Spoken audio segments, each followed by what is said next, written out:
Քո կարծիքով այդ երեքից ո՞րն էր մերձավորը ավազակների ձեռքն ընկած այն մարդու համար։ Նա ասաց. նա, ով ողորմեց նրան։ Ապա Հիսուսը նրան ասաց. գնա, դու էլ այդպես արա։ Այս առակում Տեր Հիսուսը վերասահմանում է մերձավորի հանդեպ սերը։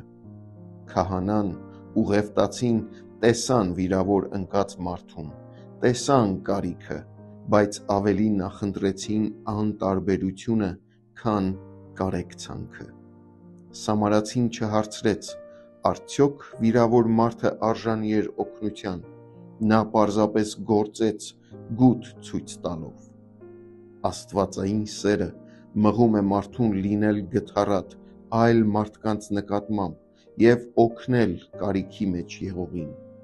Սերը միայն զգացմունք չէ,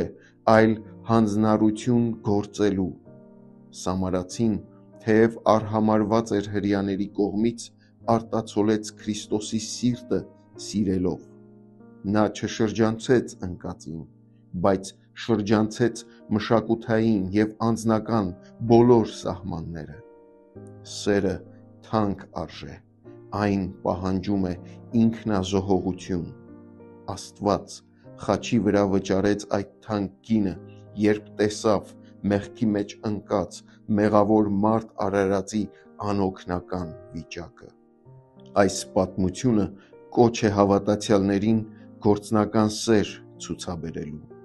Միայն Քրիստոսի ուսուցումները իմանալը բավարար չէ, հավատքը պետք է մղի մեզ գործելու։ Ո՞վ է մեր ընկերը։ Ցանկացած մեկը, ով կարիքի մեջ է, արդյոք մենք պատրաստ ենք սիրել, նույնիսկ եթե դա անհարմար է։ Հայր, ինձ պարգևիր սիրտ, որ սիրում է այնպես, ինչպես դու ես սիրում։ Օգնիր ինձ տեսնել շուրջս եղողի կարիքները և գործել քրիստոսանման կարեկցանքով։ Ամեն։